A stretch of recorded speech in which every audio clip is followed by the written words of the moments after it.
Hello, Lovelace. Welcome to today's science lesson, all about our topic of sound. And today our focus is creating sound insulation. So, are you able to create sound insulation? Well, let's take a look. Now, first of all, sound is measured in what we call decibels. The symbol for that is a lowercase d and then a capital B. So, dB for decibels. Now, listening to sounds of 90 decibels or more can actually damage your ears if you do it too often. This is why we get little warnings on our phones and things when if we want to turn the volume up. Okay, so it is dangerous listening to too loud a sound for too long a period of time. People often do lots of damage to their ears. Now, here's a rough guide, and it's very rough because lots of these things come in different versions, but it just gives you a sense of what we mean by various decibels. So down in the green area, this is perfectly safe and healthy for your ears and will cause you no distress, no harm at all. Down at 30 decibels is a whispered voice. Rainfall comes in at 50 decibels, approximately. A normal conversation, chatting to your friends, is about 60 decibels. And a dishwasher, if that's running in the background, again, about 60 decibels. A vacuum cleaner, although I know there are different brands, some of them far louder than others, but a vacuum cleaner, about 70 decibels. Your alarm clock in the morning, again, it depends on the type, but about 80 decibels. Same as a hairdryer. Okay, a food blender or a home smoke alarm is about 85 decibels, though the smoke alarm is quite a high pitched sound, which is why it grabs our attention so well. A lawnmower. Now we're into the 90s. We don't want to be listening to this too long if we want to keep our ears nice and safe. So a lawnmower, about 90. If you go to a sporting event, so you're surrounded by a crowd, about 105. Concerts, then you're looking up to about 110 decibels. So going to a pop concert is great, but when you come out of it, your ears are ringing because they've really taken some abuse for that last couple of hours. So really need to give your ears a rest after something like that.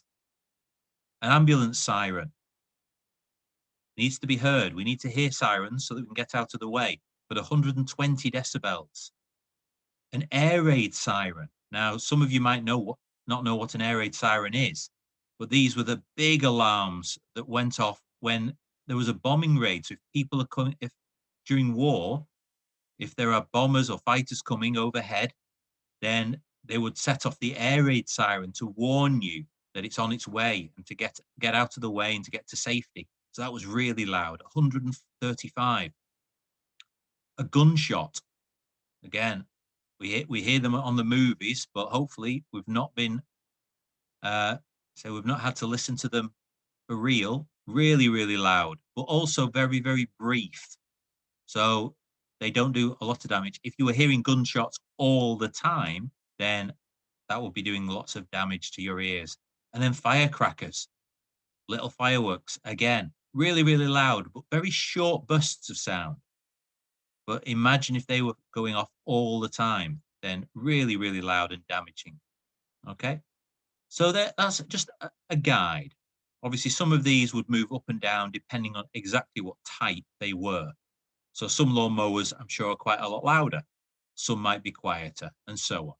But it just gives you an idea. It gives you a guide as to what we're talking about.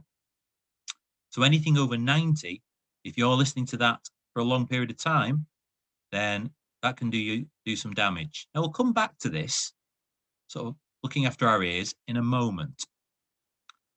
For now, though, you know that the pinna is the outside bit of your ear, that flappy bit of skin on the outside, and it's shaped in a way to catch sound waves to allow us to hear. So I think the logic is that the bigger your ears, the better you can hear. That makes sense. So here are some animals with big ears, and all of them say are keeping their ears open for predators. They're very, very aware of what's around them. Things like the cat and the owl, they're also listening for prey. So they're very, very aware of movement nearby that might be their next meal. Okay, so animals with larger ears, generally speaking, have much better hearing than we do. But we can improve our hearing as well, because if you cup your ears, you're basically creating larger ears. Okay? You're making that sort of funnel into your auditory canal that bit bigger so you can catch more sound waves. So it does actually work that you make your hearing a little bit better if you cup your ears like this. Okay? Just like in the animal kingdom, bigger the ears, the better you hear. But going back to those decibels, what if the sound is too loud? We know from our work on materials that a thermal insulator keeps heat inside. It stops heat from passing through. So the word insulator means to keep in or not allow through. So a sound insulator can actually stop or at least reduce the amount of sound passing through it. Okay. There are, say, very few total sound insulators that stop sound completely, but there's lots of materials that will help reduce the amount of sound that gets through. And these are used all over the place. Okay? But we can use them partly to protect our ears. So if sounds are simply too loud that they're going to cause us damage, then we can use sound insulators to protect our ears. Or we can simply keep out the sounds of the world around us to allow us to relax, just to create a much quieter and more pleasant environment, to allow us to be at peace, to relax, to sleep better, and so on. Okay, so sound insulators can be really useful, especially living in our loud, busy world. Now, one example is a sound studio, a recording studio. Okay, so here we've got a record studio. On this side of the glass, we've got the engineers who do all the fiddling and things to record the sounds, to record the record, the music. And then on the other side of the glass, you've got the performer. But the whole of this record studio is soundproof. They use sound insulation materials to keep the sound inside. Okay, so these engineers they can't hear the singer through the glass. They can only hear her through these speakers because there's a microphone on the other side. The walls and the glass are completely soundproof, totally sound insulated. And the reason for that is twofold. Firstly, obviously the singers and the bands are going to be making quite a lot of noise, and you don't want to disturb your neighbors. Wouldn't be very popular if you're making a lot of noise.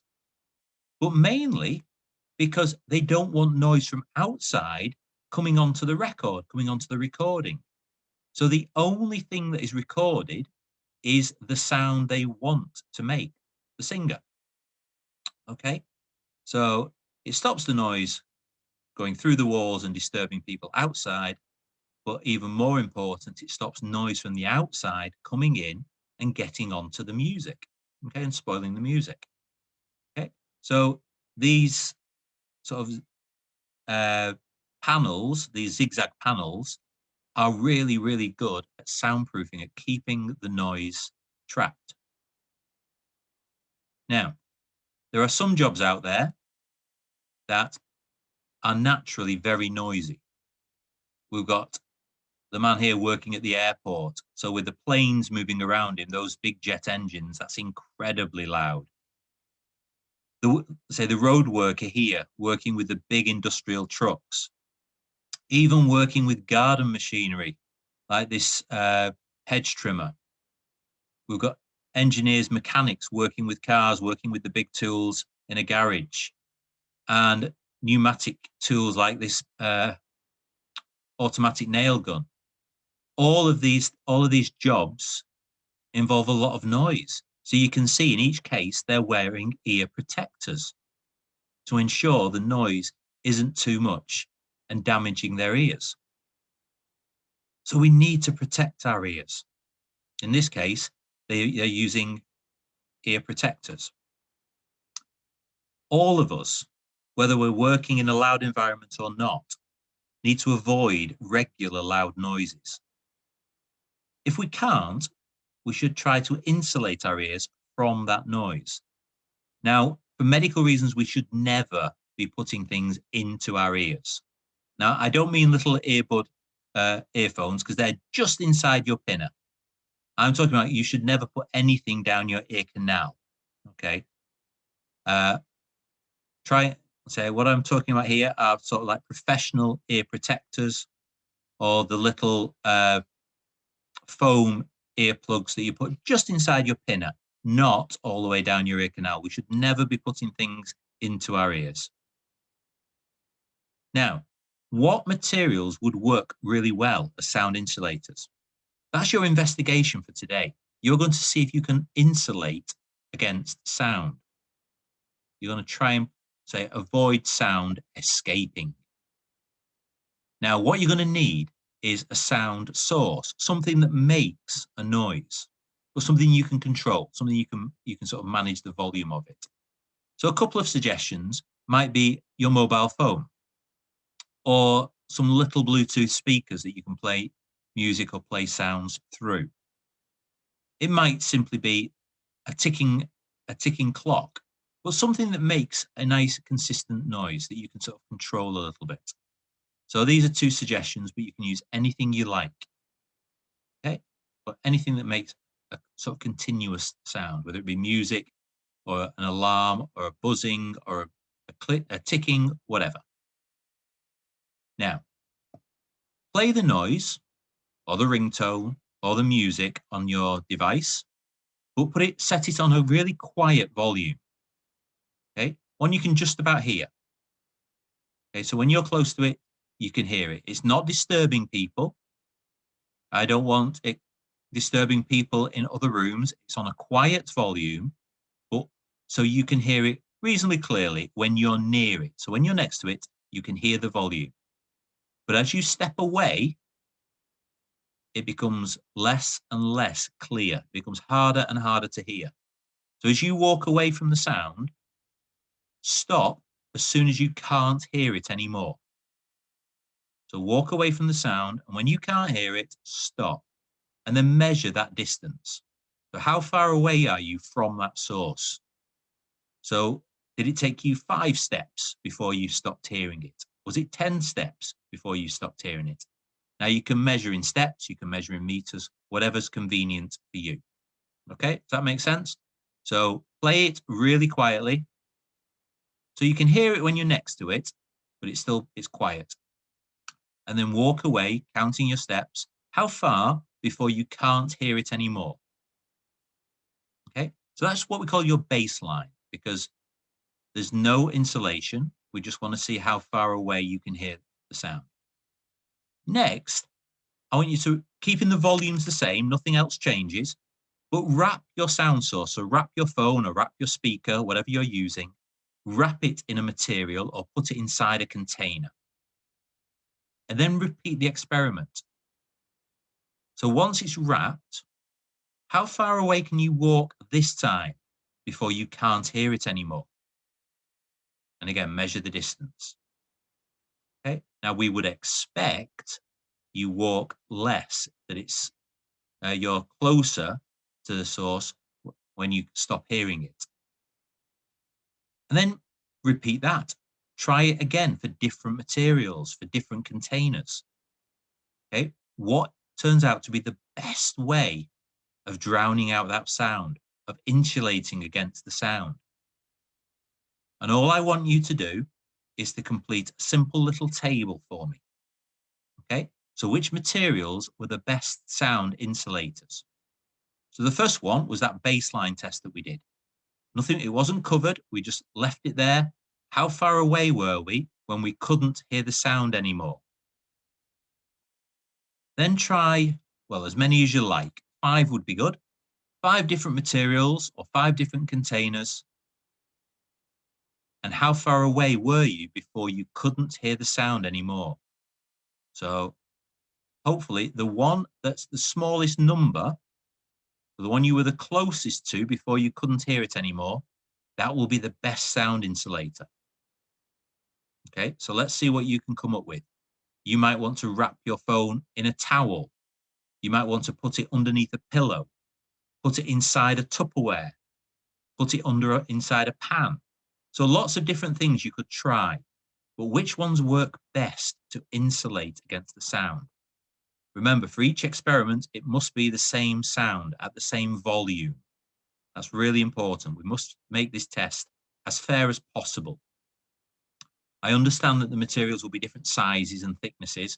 We can't really do much about that, but we can try and make it fair by keeping the same sound, same volume, and then just see which one you are the closest to before you can't hear it anymore. Hopefully that makes perfect sense, and you're going to be able to record in your table and tell me which material was the best sound insulator. Okay, good luck with that, guys. Enjoy that little task. Enjoy your investigation, and I will see you next time. Look after yourself and look after those around you. Take care.